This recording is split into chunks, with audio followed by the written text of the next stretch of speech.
Welcome to the Chronically Healthy Life Show. When you hear the word chronically, do you automatically associate it with chronic disease? We all do. It's been programmed right into us. But what if we flip that whole idea on its head? Let's discover how we can create chronic health in our bodies, our minds, our finances, our relationships, and our lives. Let's jump right on in. I'm Andy, and joining me for today's episode is my dear friend, Christy Boyd Johnson. Hey, everybody. Hi, Andy. Hey, Christy. I have to tell you that I'm really interested in our topic today of it because it centers around relationships. And, I've known you and Minna for quite some time now. And I have to say, one thing that's always impressed me about you two is what a great relationship you have. You just seem to communicate so beautifully together. It's interesting, but just like any relationships, there's work involved. And it's funny because Minna's under the weather today, so I could literally throw her under the bus and she can't rebut it. But no, I think there's a lot of resilience in there, and we do work at it. But I think when it comes to relationships, and we're going to talk a little bit about that today. There are relationships that are meant to stay together, and then of course there are relationships that you have to let them go and find someone that you're meant to be with, right? Oh yeah, I know all about that. Because I had the opposite marriage, which was a horror show. Correct. I definitely had to escape from that. Well, the funny thing is, chronically healthy life, our acronyms, life, longevity, independence, family, and environment. And F for family. Relationship is a very big part of that. Why don't you tell us, we can peel back the curtain. We were supposed to peel back the curtain between me and Minna's relationship, but we can peel back the curtain a little bit about yours, because it's not always about unicorns and rainbows when it comes to relationships, right? Oh, absolutely not. And I think, I'll share my dreadful marriage story, but before I start, I'd like to say that one of the things that I really, really learned was that I allowed myself to be tromped all over way too much. I was very young. I married somebody who I didn't realize was extremely narcissistic, controlling, abusive. And so I was about a year into the marriage when things started to start to dawn on me that I was in trouble, when it was the first time that he hit me.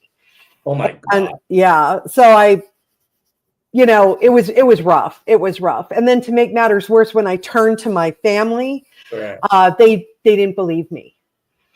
And so I floundered for a while because I had no support at all. I had zero support, and I was all alone in this horrible situation. I was miserable. I was unhappy. And I did the thing that a lot of people do, which is I just tried to walk on eggshells all the time and forestall anything bad happening. There was no communication because, it was my way or the highway. And what I wanted or needed wasn't even an issue. It wasn't even a question. It was like, you don't matter. You do what I want you to do.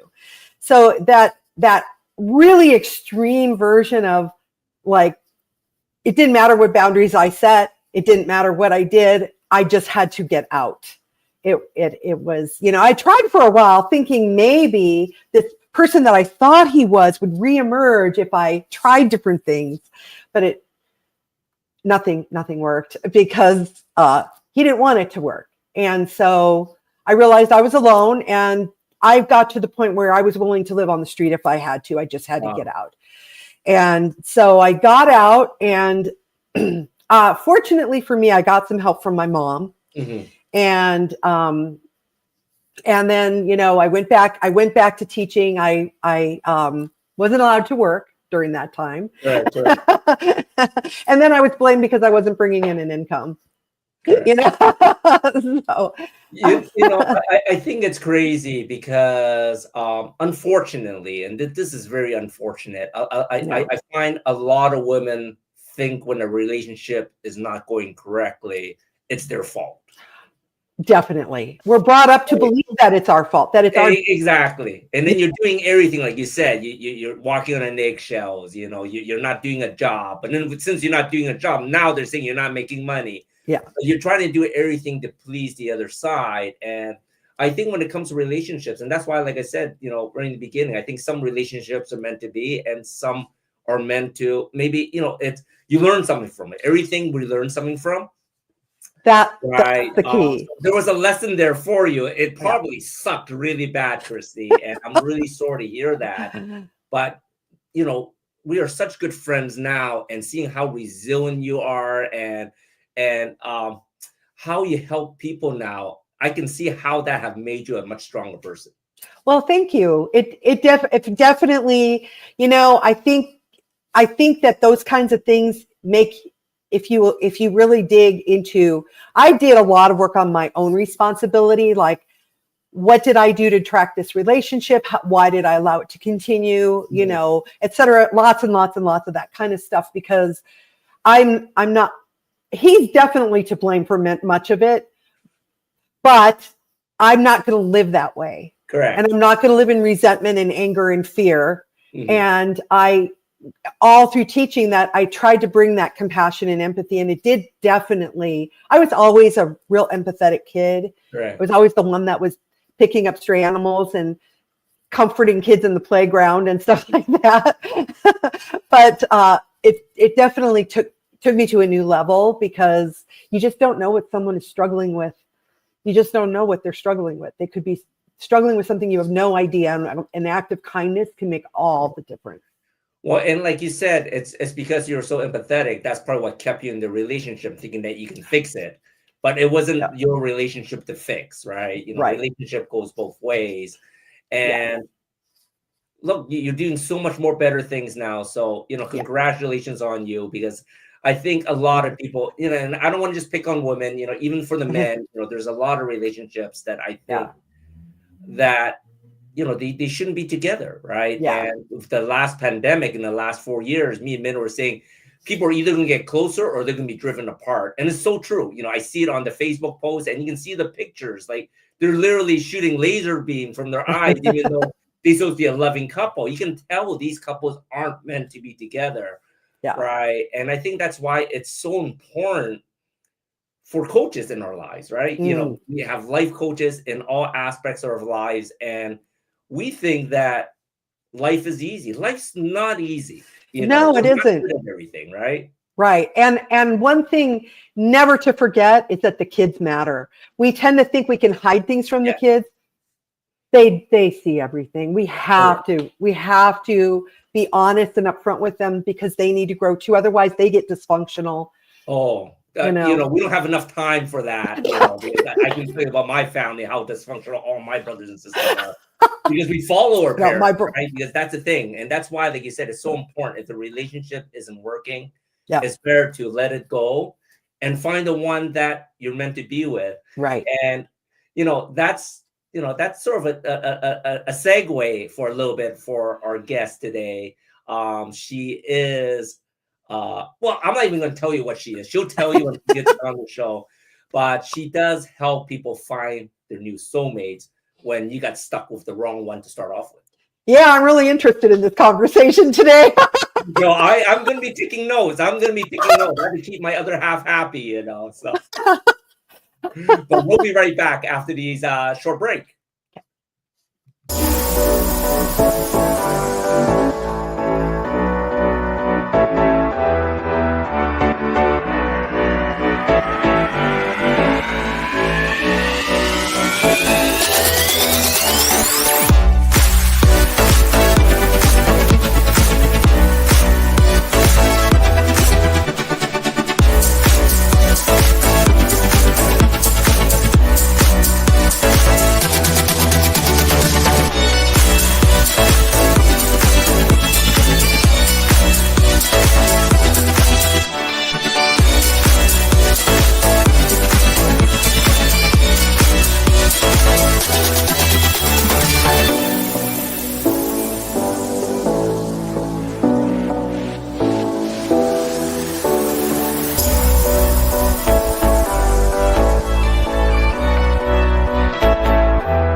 Imagine a life where every day is fueled by energy, vitality, and purpose.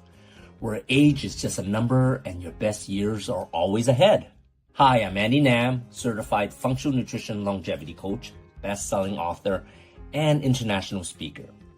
After reversing my own chronic health struggles, I'm now on a mission to help you live longer, stronger, and of course to look younger. I combine biohacking, cutting-edge nutrition, and stem cell technology to unlock your body's full potential. So no matter where your starting point is, I'm going to guide you toward a chronically healthy life. Ready to reverse aging and take control of your future? Connect with me today. Your journey to longevity starts here.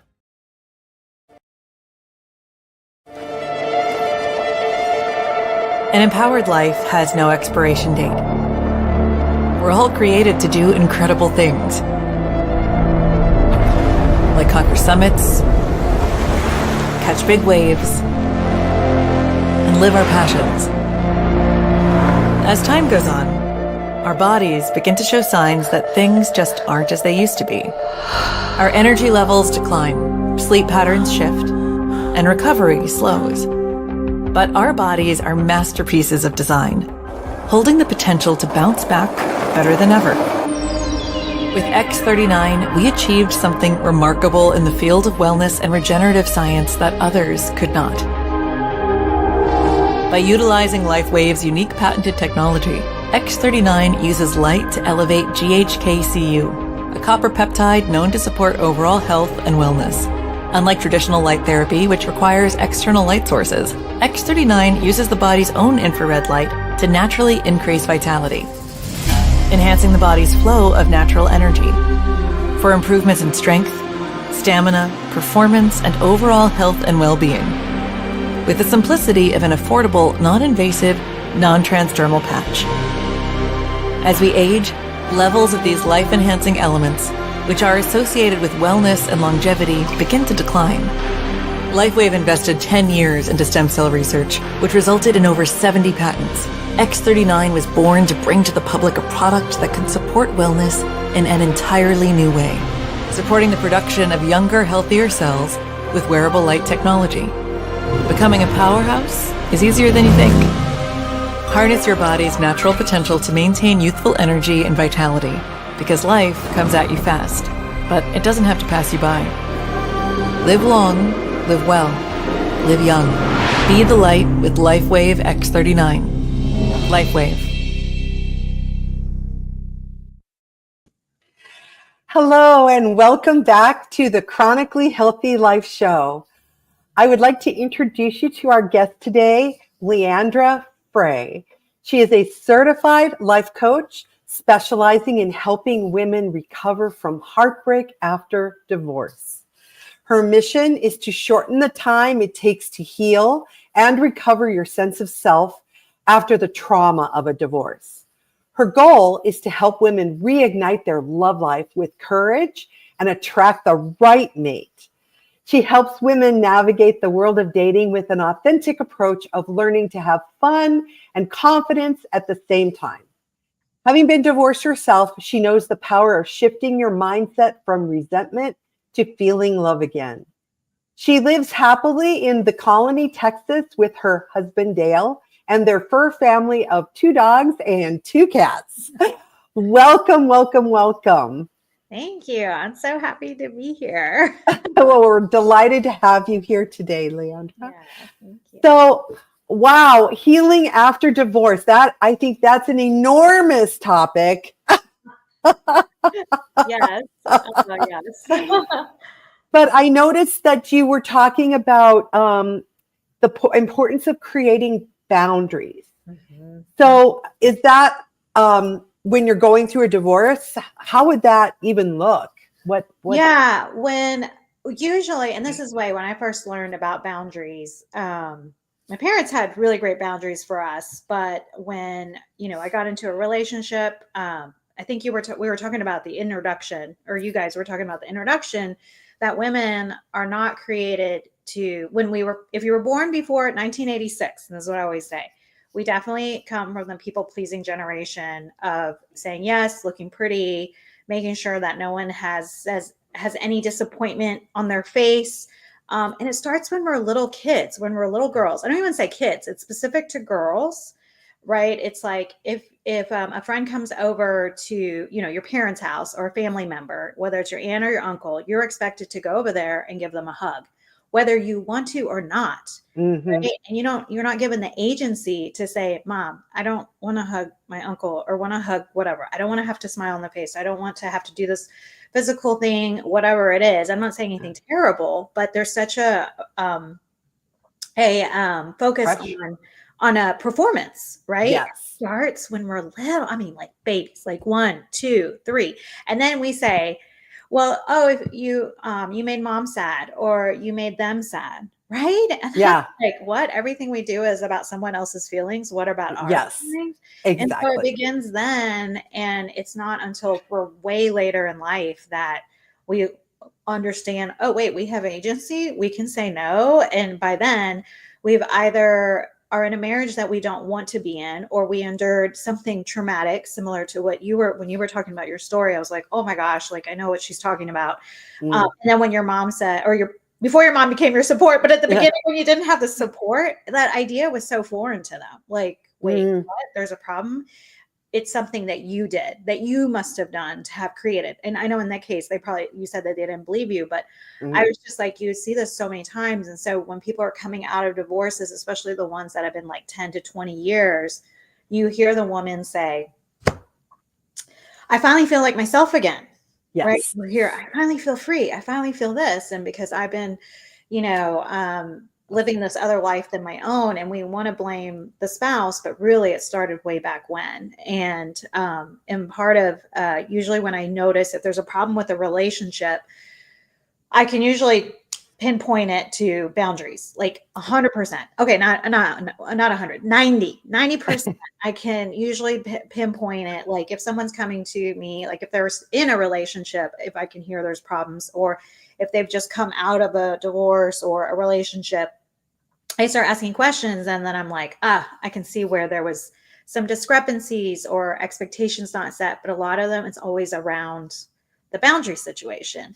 And then we end up, what you were saying, and I hear this a lot, is with a narcissist, right? I don't think a narcissist can exist without someone that doesn't know how to say no, right? Like they would exist. They can't exist by themselves, like, like in a vacuum. And so then you're coming from years, 40, 50 years. I mean, before 86, many years, right? Before 86, we're us. And so we don't see it so much with our girls like that are in their 20s and 30s, but mostly I see it 40s, 50s, 60s that we're unpacking and unraveling this thing. And it's possible to, start to see it and then not be upset, like learn to not be upset with ourselves for what happened, or why we carried a relation, or say, why didn't I stand up for myself, or why didn't I know this? And that's part of like when I help people recover, I was like, listen, we were just working with what you knew. What you don't know is what you know until you learn, right? Which is the work that you did all these years, to be like, hey, I was only working with what I had. Well, everybody does that. And another side of that is I will be the first one to take anyone else off the hook. Like, you didn't know. How could you possibly have known that? Give yourself a break. And then me, I'm like, why didn't I know? I should have known. Why did I stay? I didn't actually stay that long. I was only married 8 years. So I've been divorced way longer than I was ever married. But that it's still, every once in a while, I've gotten better about it. But I think we do that to ourselves. Like, everyone else gets off the hook, but not us. Right.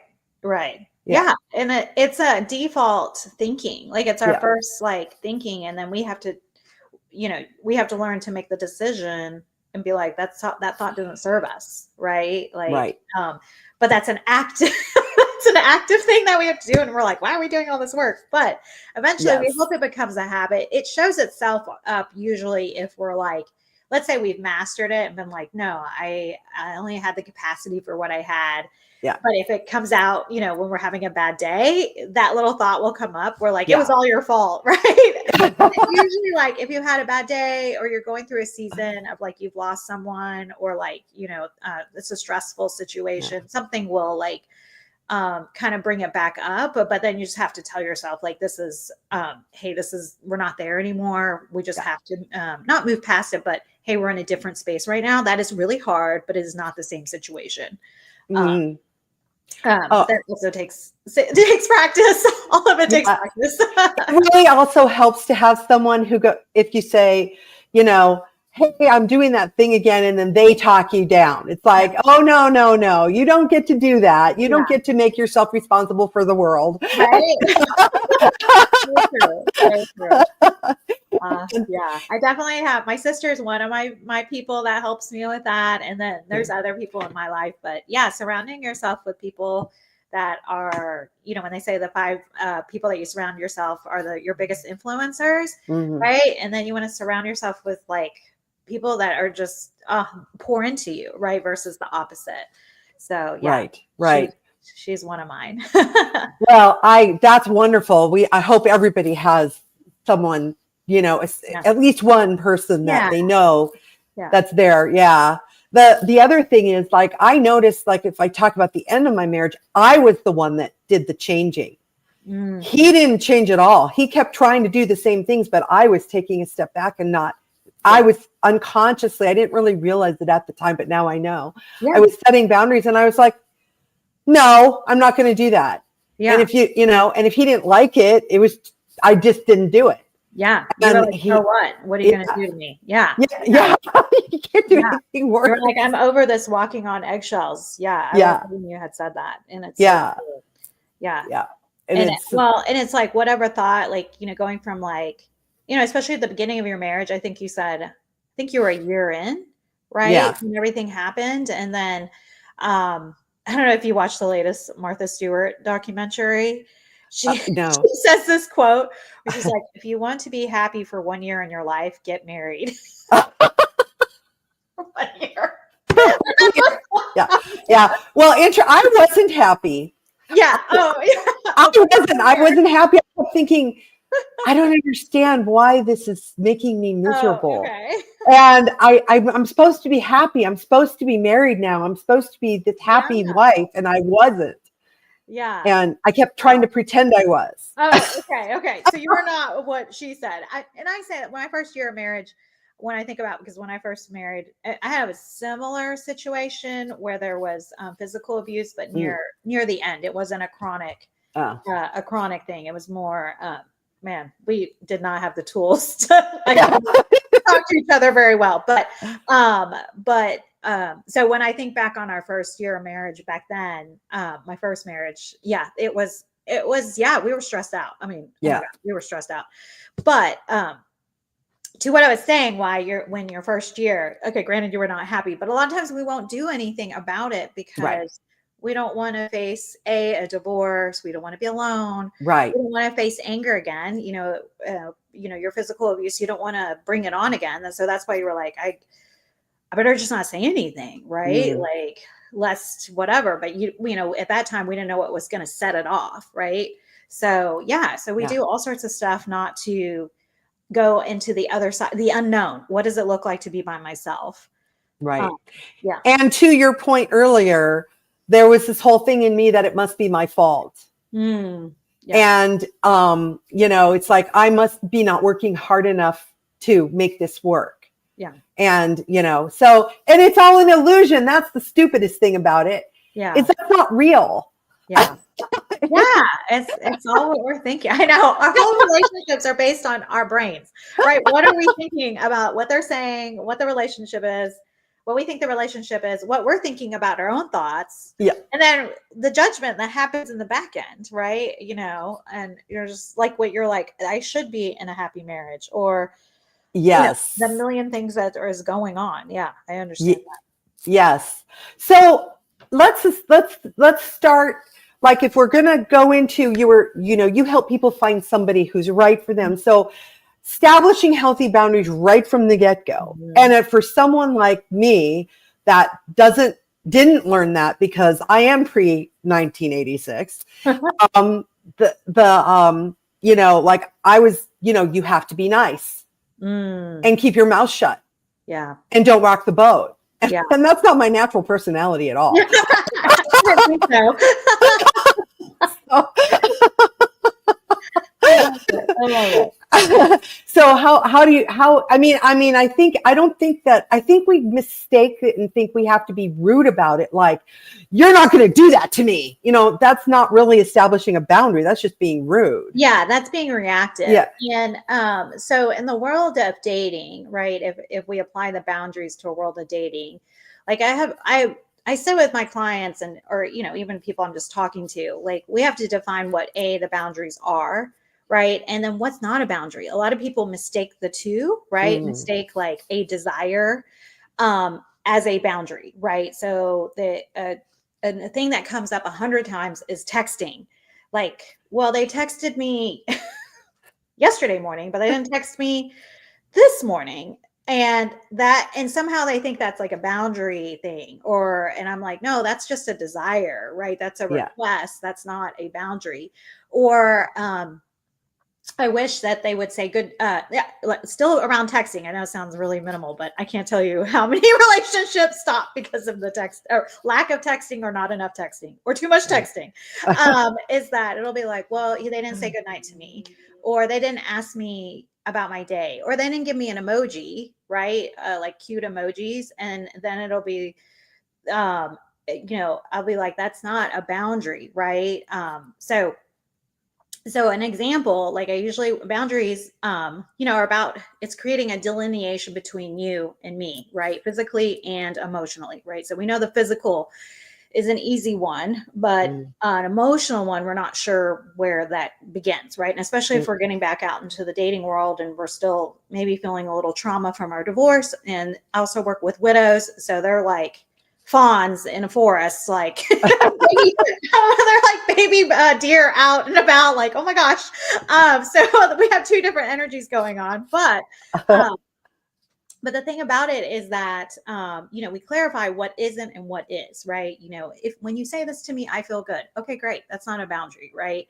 If that a boundary is like, okay, so back to the world of texting, you can say, I don't answer text after 9 p.m.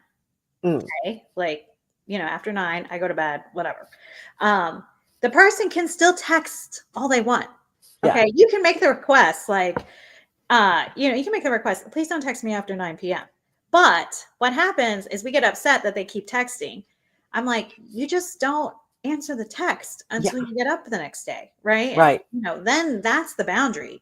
Like they can do whatever they want. They want to send you 1,000 texts between 9 and 7 a.m., a bunch of emojis, no problem. I was like, but it's what you're going to do. It's always what you're going to do or not going to do, right? That's the thing. So that's the key piece. And so I was working, actually, this is recent. So when it comes to, go ahead. Can you hold your thought, Leandra? Yes. Okay. Yes. So for our audience, we're mixing it up a little tonight and trying a little something new here. We're going to take a very short little break, and then we're going to come back to this interview. So hold that thought, because this is getting really into the meat of it. So, okay. So we'll be right back after this short break.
Hi, I'm Christy Boyd Johnson, and if you are ready to change your child's education out of this model and into this model, then I'm right there with you. Give me a call or email me, and let's chat, and let's do this together, because when we team up, we're unstoppable. Barefoot Learning Club. Foundation plus imagination equals genius.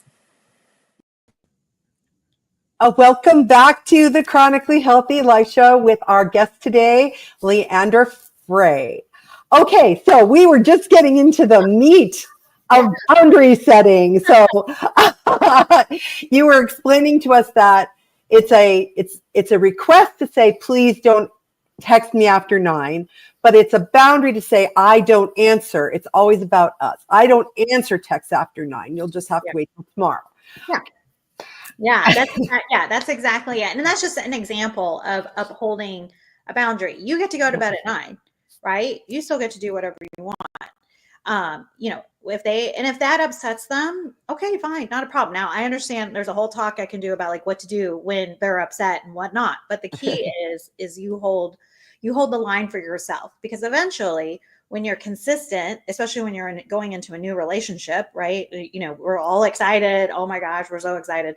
And then we want to keep texting, but you also have to take care of yourself, right? You have to take care of yourself. You have to take care of, hey, we don't want to exhaust ourselves and burn ourselves out in the beginning of a relationship. So that's why we see a lot of burnout that happens at 3 months, because we just, especially since we didn't grow up with boundaries, we just pour into the person. If you ever say, I just melted into him, or, something like that. And and then we're like, I just think about them all the time. And, and I totally get that. That's a real exciting thing. And you can still have that and take care of yourself so that you don't exhaust yourself and the other person and then fizz out without getting to know them. Right. There's a lot of self-discovery in it. But I think another place where, especially when you start dating, again, to the excitement, there's a whole, when people are like first dating, they're like, oh my gosh, can't even get onto a first date. But once we get going, right, this is when we're in our, like, we really like this guy. We're like, it's also, you're starting to talk about like, okay, we're going to spend the weekend together. Right. So like, what does that look like? Some people are not prepared for an overnight stay yet. Right. They're still exploring the relationship. And women, I've noticed, again, are so used to just going with it. Right. Especially if they're coming from their 20s where you just did whatever. I'm like, you don't have to do that. That's not the lifestyle you're in. You're using your brain, you're using your mind, you're using your heart. We have other tools for us to make decisions. Now, if you really want the person to stay the night and you're ready for that, great. But if you're not, you get to tell them kindly, no, I'm not ready, even though they drove or they did all these nice things. Because here they'll be like, well, they drove an hour, or they planned the date, or they paid for the date, or they bought this thing, right? All these things. And I'm like, that doesn't mean you have to just start sharing space if you're not ready for that. Right. Right. And so, so we talk about the feeling. I'm like, what is the feeling when you think about that they're going to stay the night? And then you have to have breakfast, right? Because one night stands are not happening at this point, right? These are actually like real life relationships that are budding. And then they're like, oh my gosh, do we have to have breakfast? Right. Like, even though you might like the person, but then sometimes it rolls into 72 hours. And, as grownups, because we're mature grownups, we've created a really cool life. And so that's where some women will go, well, I'm not up for this anyway. Right. They get annoyed, or they'll be like, I have my life. And then if the guy really likes you or likes them, then if they take it a rejection because we didn't have a honest conversation, like, hey, I'm not ready for this. Can we go a bit at a time? So like I was just working with a client. She's like, I really like this guy. I'm just not ready for that. I'm like, then just say so. Let's practice. And like, we'll go through practicing what that looks like. And I'm like, if they really respect you and are really interested in this relationship, they'll wait. They'll wait. Yes. To spend time with you. And we don't. And also one of the things I say when we're first starting dating is like, when we're first starting dating, and especially in your first like 2 or first date, second dates, we don't go more than 90 minutes, no more than like 2 hours. Like I tell people, I'm like, even if you get someone that you're just like, oh my gosh, we just get along and we're just supposed to be together and he's the one, and blah, blah, blah. I'm like, no. We have to start taking yourself from date for one, and you're taking care of them too, because your nervous system is up here and you guys might need a break because either it's dull and you have an introvert on your hands, or you're an introvert and you need a break. or you both guys are high energy, but we need to come down, or else we're going to not know what happens. And then we're, again, going to burn out before we even had a chance. Yes. So those are examples of like creating protocols for yourself, creating natural boundaries for yourself. But people don't know that going into a relationship. They're just, Yes. you know how when they say hot and heavy, they're like, oh, they're hot and heavy, you know? Yeah. And we're like, yeah, that means it's going to be true love. I'm like, no. No. If you're in for this for the longevity of it, then Yeah. let's take your time. Yeah. You guys, we need to forget what Hollywood says. Real here. Hollywood lies. Don't believe it. No, right? And they make it everyone like they never show what real life looks like on the other side of things, or what it is to spend a whole weekend with someone. Like they just show all the highlights, which is like when I think about our Instagram, I'm like, everything's highlights and it just shows this dreamy life. Or I'm like, our life sometimes is boring. Like, like I have 2 dogs. On Saturday mornings, I go and pick up my poop like in the backyard. I mean, I'm like, well, I have these 2 gorgeous dogs and these are things that I have to go do. So, but those are mundane. Like I don't make it exciting, but those are things that when you're like meeting with people or dating, you create the boundary. But part of boundaries, why people fail at them, is they don't want to have that conversation. They don't want to say, I'm not ready for you, to meet my daughter. Right. Especially if you're like getting ready to meet the family. Like right now, there's a bunch of people right now, Thanksgiving is coming. And so, I got some clients that are like, I think they're going to come meet my kids. And, and some of them are grown kids, but I'm like, wait, are you right there? Do you think, are y'all exclusive yet? And they're like, wait, we haven't had that conversation yet. I'm like, okay, we need to have that conversation, right? Because even your family, we have our circle of friends or our family or our church, right? Like where we're about to make the introductions, but we want to be sure before we go into that. Because then if someone's in our space and we're not ready for them, whether it's a friend circle or family circle, or even church or fitness circle or whatever, like, if it goes wrong, or not that if it goes wrong, if we're not ready for it, we don't want to be resentful of it. Right. I'm going to back up just one. I love this. Like the first date, maybe 2 hours, like that's time for dinner, and a nice conversation, or maybe a walk. And, but because with one of the things that I learned is that if speaking just as a woman with a man, if a man doesn't respect that boundary, if he's like pressuring you, like, whoa, I paid for dinner, and let's jump in the sack, run. That's a huge screaming red flag. He is not relationship material. Go just say, thank you, good night, and leave. What your intentions are. And some people will spell it out in the conversation. They'll say, well, this is what I'm about. Right? And, women might be that way too. They might decide like, oh no, I definitely am all about the, physical intimacy or whatever without the relationship. But the people I'm working with are searching for true love. Right. And I love where there's a great quote by Henry Cloud of Boundaries. If you've ever read his book, I highly recommend it. But he says, boundaries are a litmus test for the quality of our relationships. There's people in our lives who can respect our boundaries, who will love our wills, our opinions, our separateness, right? Keyword separateness. Those who can't respect our boundaries are telling us they don't love our no. They love our compliance. Oh my God, that hits me hard.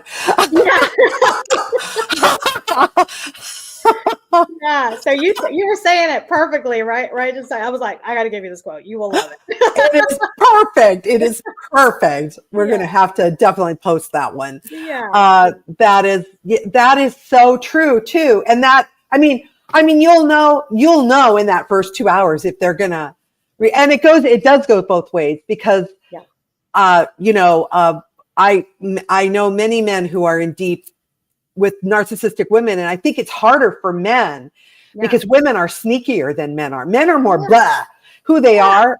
Women are sneakier. And so when a female narcissist is really dangerous because they can manipulate like crazy and the men don't realize. Men have boundaries too. And there was this one guy that I knew, He was in his 50s, gorgeous, looked like Daniel Craig, right? Oh. Great everything, had a good job. And he was running into problems where he was spending all this money on first dates, right? Now, he wasn't looking for sex or anything. I mean, great if it happened, but that wasn't his intention. And he was like, I'm like spending so much money on doing these epic dates, and nothing's really going forward after that. Or the women would just not talk to him anymore. So he made this new rule, which I really thought was cool. He's like, the first dates, if the weather was nice, and we live in Texas, they would go for walks in the park. He would choose a public trail, like a public where there's plenty of people. And he was like, my pocketbook can't take it, right? And my heart can't take it. And it kept it to 2 hours, right? A 2-hour walk. Maybe they would go for coffee, but it wasn't, because he was also getting hurt on the other end too, in different ways, right? And so I was like, I love that. That was a man. And, we have this all sorts of conceptual, well, you look like that and you make good money and you should be able to find, the person. But once he really adjusted his process, and that was a process, a boundary, if you will, or his protocol. I would say more that was a protocol and a boundary for his finance, for his pocketbook. Right. He grew up with the men pay for everything, right? And, that he was being chivalrous, but, he created that for himself. And now he's in a very serious relationship. And so, he went through the process and that's what dating is. You'll figure out what you're up for, but you got to know what you're, as I say, guardrails, right? Boundaries are just a place for us to bump along, right? Finding our person and then being honest when something doesn't go awry, right? Like something's like, oh, I don't know about this conversation, or I didn't know,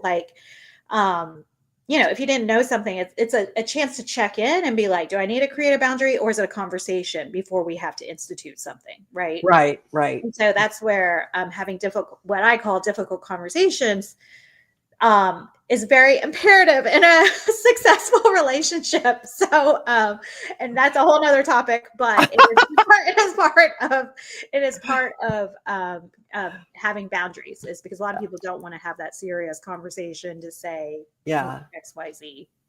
Well, I have to say that to me, that just takes so much pressure off of a first date. A lovely walk, something easy. Yeah. Coffee, maybe a bite to eat, or a walk, or, something easy, short, in an afternoon even, and just that takes so much pressure. I know that I've avoided dates with people that I knew liked me a lot, but I just felt too much pressure. And I was like, they're going to pressure me. They're going to pressure me. And I, at that time, much younger than I am now, didn't know how to set that boundary, which I'm learning so much right now about that. Yeah. Now I could say, you know what, that's too much pressure for me. I think I would prefer an afternoon coffee date. And it's so true. I mean, and I always say no more than 2 hours, no more than 90, no less than 90 minutes. We want to give them the benefit of the doubt. But the cool thing about the walks, Steve Jobs, when he was running his company and did all his meetings, they were all walks. And there is something with our brain chemistry, having the person side by side, where we're more open to talk and be comfortable. And that's why that time that you pick up your kids after school and they're in the car, they open up more because they're not looking at you in direct eye to eye. So that I always say, anything with walking, hiking, festivals, anything where you're all hanging out side by side in the beginning, or always, still do those things, but it just creates so much more intimacy than we think. And that's just, that's what I learned that through a body language expert, Janine Driver. That was her whole thing, where to stand on a date or when you're meeting people. Side by side is always great. Yeah, that makes sense. Not to mention the relaxation component of it doesn't matter if you're strolling at a park or on a beach or at a festival or whatever, you're just strolling, and there's a relaxation component to that. Oh yeah. So, Yeah, I think, we've just put so much pressure on ourselves for everything in this world. We ought to just take a breath and go, you know what? It's all okay. We're going to be Yeah, okay. I always say, like, you're not getting a tattoo, right? Yeah. You're going on a date. Like, if even if you're having a difficult conversation, like right now, I have someone that's about to have like determine the relationship, or they're going to decide if they're going to go exclusive tonight. Mhm. And I was like, listen, like, you're not going to the courthouse. Like, Yeah. we're not signing a document. You're just deciding, are you going to go further exclusively together? You're just Yeah. dating one person. You know, she was going dating from several people to now dating, you know, narrowing it down to one. She's found the person that she's ready. So yeah. So I'm excited for that moment. Yeah. One step at a time. Yeah. Yeah. And Bree. Yeah. Well, I love this conversation. This has just been amazing. And but how can people reach out to you and find you? Yeah, they can find me on on my right there on Facebook at Frey Coaching, or at Instagram. My website is Leandra Frey. That's Frey. It's with an E, coaching, or the QR code. That's a direct way to book a call with me. I do have a freebie. It's called Four Courageous Ways to Love. It talks all about dating. So it's videos of me talking you through the process. You got a little bit highlight of this, but how to not date one at a time. We don't date one at a time when we start working, finding the love. We date multiple people, because we did that in our 20s, and that didn't really serve us very well. So we have a power of choice, and then obviously to stay within your lane for what's comfortable with you. Not saying yes to anyone that you're not interested in, or you're not ready to go to the next step, but you're still wanting to talk to the person. Those are parts of having those fun, tough conversations. Okay, that sounds like great. And that's on your website, that freebie? They can find it on your website? Okay, wonderful. Well, thank you so much. I hope you'll come back and talk to us again. It's been a pleasure. And thanks for being so open. like dating and boundaries and love and all those things. So yeah, I appreciate it. Okay, everybody stay tuned. Coming up next is Kids Corner. Hey, everybody. Happy Thanksgiving month to you all. So I was kind of thinking about, getting kids engaged during holiday time when they're out of school. Yeah, they're tired, but I think it's really important to engage them in Thanksgiving festivities in whatever form that is for your family. If you're the one cooking, or you're the one just bringing something to a potluck, get your kids to help you pick out what you're going to make, plan menus, help you shop, all that stuff is an organic way of teaching them real life skills, how you use money, how to plan something out, the time frame, because one of the big things we always have trouble with in school is a time frame. You tell them a date, but they don't really get how to plan the time between now and the due date. And so helping them by going, okay, we're going to make a pumpkin pie. When are we going to make the pie? Well, we don't want to make the pie the day of the Thanksgiving, because that might be when your turkey's in the oven. So you have to plan the day before to make the desserts, that kind of thing. And it really helps them then to translate that into school activities, which makes it easier for them to have success. Because I'm here to tell you, with school, if you're just know how to do that kind of thing, and it's a learned skill, it's not something that comes automatically, then everything gets easier for kids. And as they get older, if they're going to go on to college or something, that skill comes in enormously valuable. So my recommendation is engage the kids in the festivities. Don't let them zone out and in front of video games just because they're on a school break. Although that's okay for some of the time, because they do need to play. But get them involved and let them help you. And especially with older kids, let them help you a little bit. And plus, that makes family bonding all that much more easier and fun and relaxing for everybody. So have a wonderful Thanksgiving month. We'll see you next time. Ciao. Hello! We are Mutts and Meows Rescue, a 501c3 nonprofit, foster-based, no-kill group. Mutts and Meows Rescue pulls dogs and cats from surrounding shelters in the greater Houston area. We even pick up dogs and cats abandoned on the streets. Mutts and Meows Rescue is foster-based and rely on your donations to keep rescuing. To know more about us is to know more about our furry friends and help them find their forever homes. Come visit us at Mutts and Meows Rescue on Facebook today and decide how you can make a difference.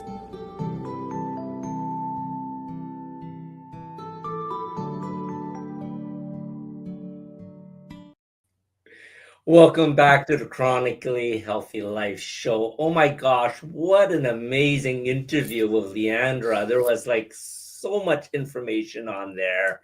And I tell you, I told you I have a dysfunctional family. All my sisters, my nieces, and cousins can benefit from her being a coach, helping them out in their relationship. That's all I can say. And I hope they're watching the show and disown me as family, but that's the truth. No, I tell you, yeah, I think we all, I mean, we're so programmed to a different way. And I love the new way. It seems just so much more beneficial to everyone concerned and so much easier. And like I said before, less pressure, less overwhelming, which there's enough overwhelm in the world without having to be overwhelmed in relationships, especially when you're just meeting somebody. Exactly. So set your boundaries in your relationship. I think that boundaries go so much further in so many things that we can do.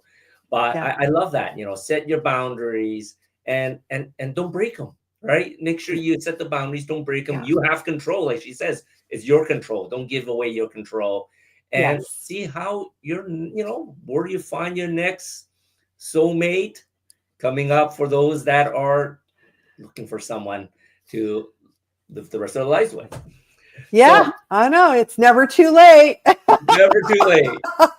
Well, next week, I have a dear friend. He's a veteran. His name's Mike Martin. He's going to be here. And, I'm not going to burst a bubble what he's going to talk about. But he's got a lot of views. And I'm really looking forward to see what he has to say. But join us here every Friday at 7 p.m. CST. You can watch past episodes at watch.e360tv.com in the Vitality TV network or on our YouTube channel at Chronically Healthy Life. And if you'd like to know a little bit more about what we do, our information's on there, our website's on there, the QR code, schedule a call with us. I would love to hear how we can set, some personal goals for you coming for the new year and how to live a chronically healthy life. And of course, if you have any comments, questions, or suggestions about the show, we'd love for you to comment on our Facebook page or email us at anything@chronicallyhealthylife.com. Yes. We'll see you all next week. Ciao, everyone. Bye.